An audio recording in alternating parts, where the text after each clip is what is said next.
மீனா, முத்து 2 பேருமே சேர்ந்து கல்யாண நாளுக்காக அவங்க அம்மா வீட்டுக்கு போறாங்க. அவங்க அம்மா வாங்க வாங்க அப்படின்னு சொல்லிட்டு எல்லாமே பண்ணிட்டுருக்காங்க.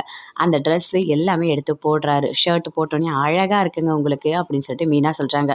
அப்போ "இந்த ட்ரெஸ்ஸு உங்களுக்கு வாங்கி குடுத்தது சத்யா தான்" அப்படின்னு சொல்றாங்க. அத கேட்டோனே பயங்கரமா கோவம் வருது முத்துக்கு. "நீ ஏன் இத முன்னாடி என்கிட்ட சொல்லல?" அப்படின்னு சொல்றாரு. அதுக்குள்ள கரெக்ட்டா சத்யா வராரு. "ஏன் நான் வாங்கி குடுத்தா நீங்க போட்டுக்க மாட்டீங்களா என்ன?" அப்படின்னு சொல்லிட்டு சத்யா கேட்கறாரு. வர கோவத்துக்கு அப்படியே அந்த ஷர்ட்ட கழட்டி கீழ போட்டு அங்கருந்து கிளம்பிட்டாரு. மீனாவும் பின்னாடியே வீட்டுக்கு வந்துட்டாங்க. வீட்டுக்கு வந்தோனே அதெல்லாம் எதையுமே காட்டிக்கல. எப்பவும் போல சந்தோஷமா இருக்காங்க. சரி இன்னைக்கு உங்களோட கல்யாண நாள சூப்பரா செலிப்ரேட் பண்ணணும் அப்படின்னு சொல்லிட்டு ரவி, சுருதி எல்லாருமே சேர்ந்து முடிவு பண்றாங்க. பாட்டி சொல்றாங்க, "சூப்பரா பண்ணணும். எல்லாமே நல்லா பண்ணணும்." அப்படின்னு சொல்லிட்டு. அதே மாதிரி பலூன் எல்லாமே பண்ணிட்டு கேக்கெல்லாம் ஆர்டர் பண்றாங்க.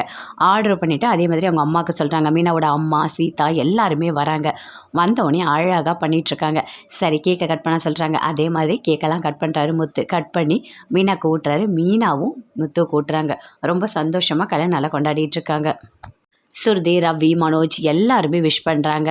"சூப்பர்! நல்லா இருக்கணும் இதே மாதிரி" அப்படின்னு சொல்லிட்டு அண்ணாமலையும் சொல்றாரு. 2 பேருமே வந்து பாட்டியோட கால்ல விழுந்து ஆசீர்வாதம் வாங்குறாங்க.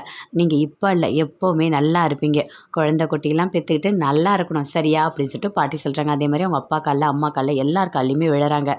"இதே மாதிரி எப்பவுமே நீங்க சந்தோஷமா இருக்கணும்" அப்படின்னு சொல்லிட்டுருக்காங்க. அப்ப ஜெயிலருந்து சிட்டி வராரு. வந்த உடனே கேட்குறாரு, "என்ன சத்யா நீ எங்கேயுமே போகலையா?" அப்படின்னு சொல்லிட்டு. "இன்னைக்கு உங்க அக்காவோட கல்யாண நாள் இல்ல" அப்படின்னு சொல்றாரு.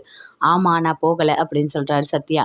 "ஓ! அப்படியா? சரி, சரி. நீ கண்டிப்பா போகணும். சரியா? அதுக்கு நான் நல்லா காஸ்ட்லியா ஏதாவது வாங்கி குடு. நான் காசு தரேன்" அப்படின்னு சொல்லிட்டு பணம்லாம் குடுக்குறாரு.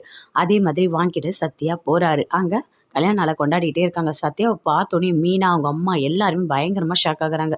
"ஐயோ! இவன் எதுக்கு இங்க வந்திருக்கான்? ஏதாவது பண்ண போறானா?" அப்படின்னு சொல்லிட்டு.